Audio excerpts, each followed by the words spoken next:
All right, Bulls and Bears, we're back.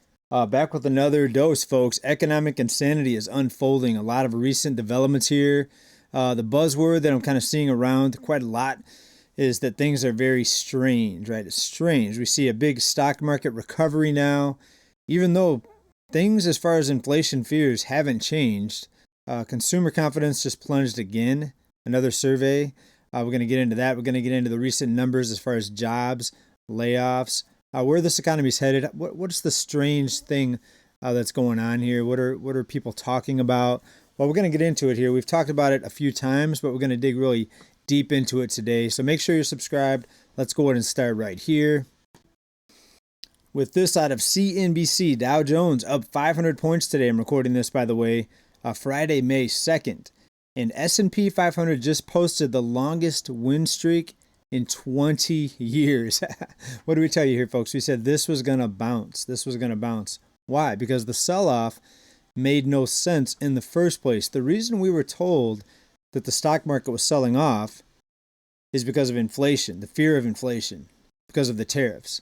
But yet we've had massive inflation over the past 5 years, and the stock market went what? Up and up and up and up, right? We know this.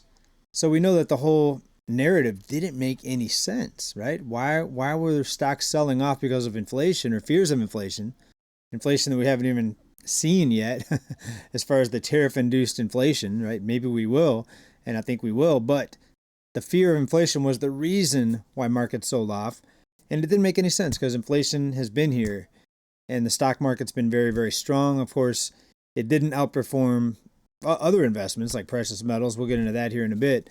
But the stock market didn't crash over the inflationary previous 5 years or so. So we knew it, folks. We knew there was going to be a huge bounce. They have mechanisms in place to prop these markets up. If you've been on this channel over the past few years, you've heard this many, many times. You know the mechanisms. You know the click of a mouse can control these markets with the way that money is just created into existence at the click of a mouse, folks. So let's go ahead and get more into the news here, what's happening with the jobs numbers, the layoffs, unemployment, all that. Well, the unemployment rate held steady at 4.2%, and I'm sure that'll get revised, but 4.2% is what we're being told. And this was amid all the layoffs, all the cuts, all the agencies being cut. So very surprising. So what we likely witnessed here is the people that lost their jobs or that got their jobs cut, layoffs, etc., went out and found other jobs. Right, that's what it looks like. Hopefully for wages just as good. Otherwise, they're going to be in some trouble because a lot of people finance their lives based on how much they make. So if you change jobs, lose a job, get another job, etc., and you're not making as much as you were, right, you may not meet your monthly payment obligations because, again, most people borrow as much as they can based on what they're making today. And then if it changes tomorrow, next week, you don't make as much money, you can't meet your monthly payments, right? So a lot of people could be in trouble as this continues to play out, as these jobs change or get replaced from layoffs to finding new jobs. But we're not seeing a spike in unemployment like we were told that was what was going to happen, right? We were also told that inflation was going to come down or that price levels would come down. That hasn't happened either, right? So both sides of the story really haven't played out like we were told was going to play out. In the month of April, employers added 177,000 jobs. Throughout the whole month of April, 177,000 jobs were added. Remember that number. Remember, that's the whole month of April. Now, take a look at this. Initial jobless claims for the week, 241,000, folks. The Department of Labor said Thursday weekly initial jobless claims are up by more than expected to 241,000. So in 1 week, 241,000 jobless.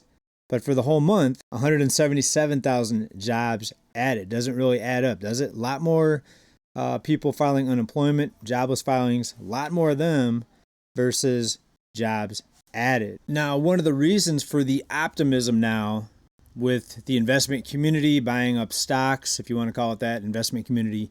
I think there's a lot more than investment community involved here. But the reason we're being told is because hopes of talks with China. Well, right now it's not looking so good because China just stopped sending small parcels over to the U.S. At least that's what's being reported here. Not China altogether, but many of the exporters out of China, and mainly fashion retailers. But this is a place called Temu. We've talked about it here. They've halted shipping directly from China as the tariff loophole is shut off. So what we're doing now is we're basically putting tariffs on even small packages that were initially exempt under this tariff program. And it says here, tariffs come fast for fashion, and the blowback could be fierce. That's how Politico put it. So there was a loophole, the decision to eliminate a special exemption that allows products from mainland China and Hong Kong under $800 to enter the U.S. tariff-free. Part of this trade deal are hitting the ever-growing market of online shoppers starting Friday. Americans will see the cost of the 145% tariff on Chinese goods on many packages they order directly from retailers there, some with tariff fees clearly displayed on their invoices, right? So we saw that with Amazon. There was a bit of drama. Amazon was going to put the tariff costs on all the products that they're selling to show the impact of the tariffs, which I think would have been pretty cool. It would have been transparency, would have been nice to see that information if it was correct. But it looks like they're going to be putting it on the goods from China as a way to kind of show people, I think, to take the blame off themselves for raising their prices and put the blame somewhere else. And maybe rightfully so. When you look at the cost of the actual tariffs, it is a tax on consumers is one way to look at it. All right. But on that topic, we're being told that this is going to be ultimately a good thing, that it's going to lead to better things. Grass is greener on the other side. It's going to bring jobs back. My concern is, and I think rightfully so, one of my concerns, is that by the time jobs start coming back, it's going to be 4 years. 4 years will be up. It takes a long time to bring manufacturing back, setting up the factory, getting everything running. It's not just something you do overnight, obviously, but I think even 4 years, you're lucky to see a lot of jobs come back. And then all this could be reversed, folks, with the new administration taking over in 2028. Sorry, I've got an eye itch here. This whole thing could be reversed. Everything that we're seeing today could be completely flipped 180 back in the other direction. So is this really good information? I mean, some of the information you could say, if the grass is greener on the other side, you could say that what's happening now is good. I mean, we don't know yet because we haven't gotten to the other side. We haven't seen the grass yet, but people are saying the grass will be greener, that this will lead to jobs coming back. Folks, we're not going to find out for a long time here. And in the meantime, there's going to be people making excuses on why things got worse, why homeless got worse, why prices continue to rise, the cost of living continue to rise. That's what I think is going to happen. All right. But it's okay because we know this and we're going to use this as a strategy for investing, right? And we'll get into that here in a little bit. But first, let me bring up this other detail here.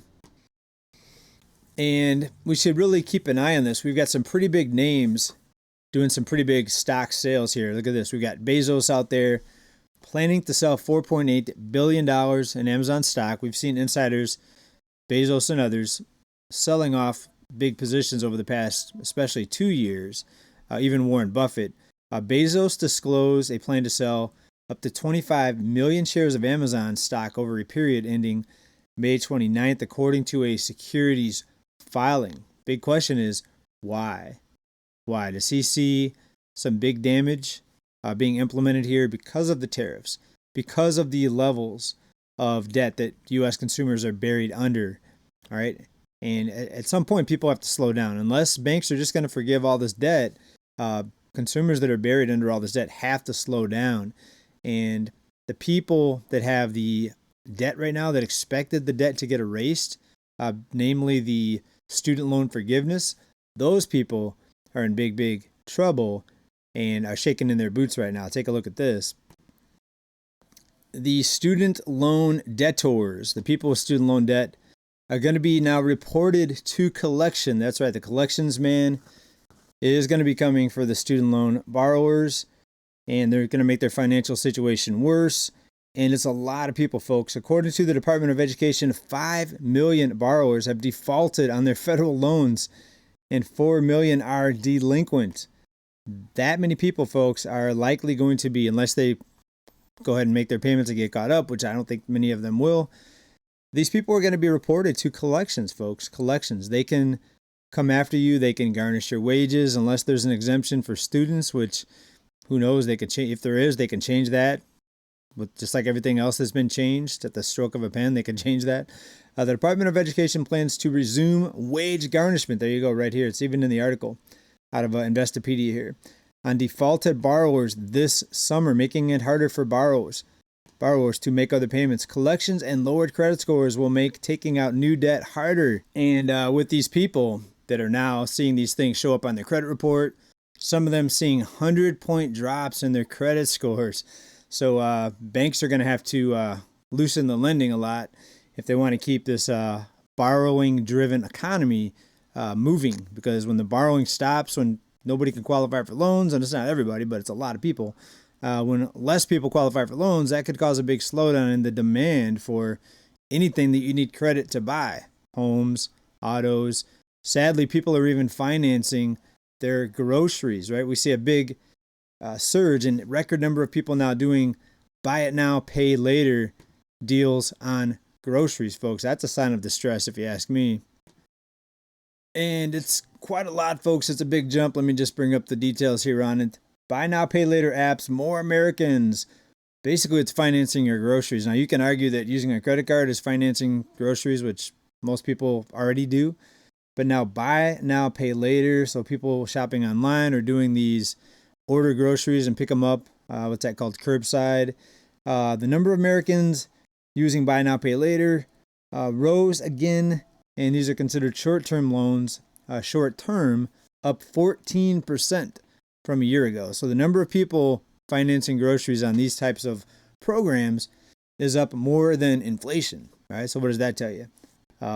One, the programs are becoming more common. They're easier to do on their phone as people use their phones now to do these transactions. But it's another sign of economic distress, folks. Things are getting more expensive. The levels of debt continue to climb, even though the rate of the climbing debt is slowing. It's still climbing. And the only thing that's going to really change this is a change in the way that money is loaned out of the banks. You know what I'm saying? So we would need a big tightening in the way money is loaned out. And will the dropping credit scores, the falling credit scores, and the collections on millions of people that can't pay their student loans, will that cause the banks to tighten up? Or maybe it doesn't matter. Let me know down in the comments.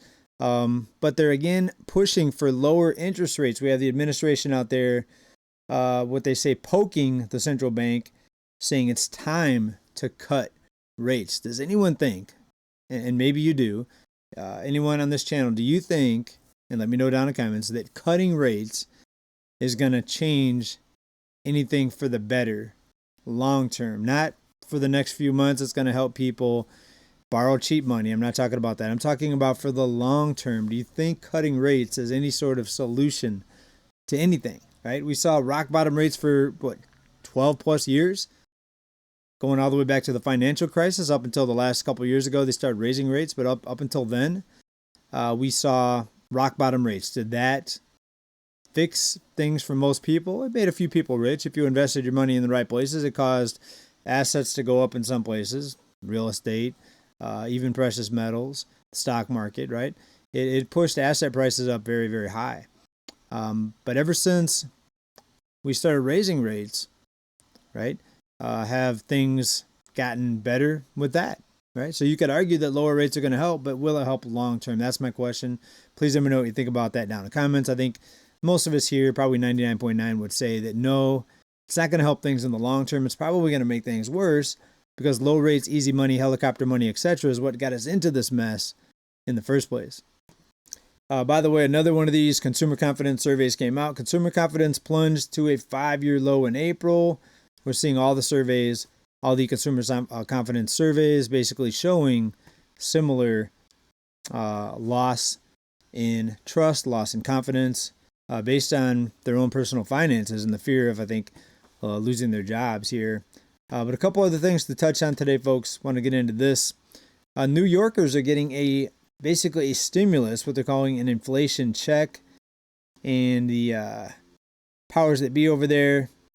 They struck a deal on April 28th for New York's $254 billion budget framework of the fiscal year started April 1st. Though the official language remains under wraps, a month after it was due, the agreement earmarks $2 billion for the state's first ever inflation refund checks to over 8 million taxpayers. What did we tell you? Probably a couple years ago, even more.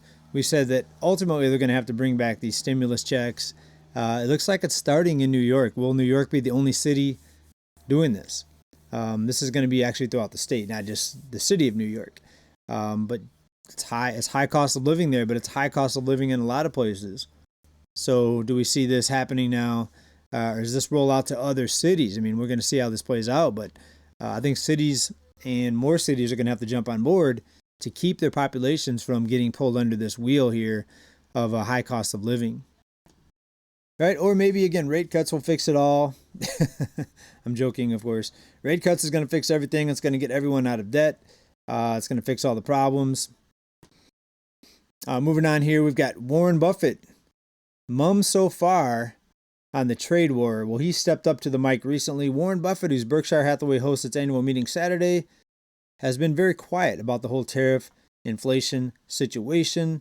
But what did he say? He took the stage in the annual meeting, and he had the investing world's attention, and he has avoided the spotlight lately. So what did he come out and say? Well, let's take a look here. It's blocking the text because they want you to subscribe. All you have to do is copy it and then bring your mouse down.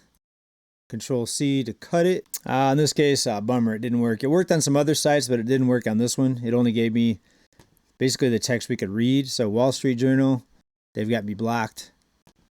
Oh, and once I researched it here, I found out that it's not going to be until Saturday, May 3rd. May 3rd. Okay, so we're going to hear what he says, but we know what Buffett's been doing, similar to Bezos. He's been going to the largest cash position ever. The largest cash position ever. So obviously he sees something down the road. We've known this for a while. We're here.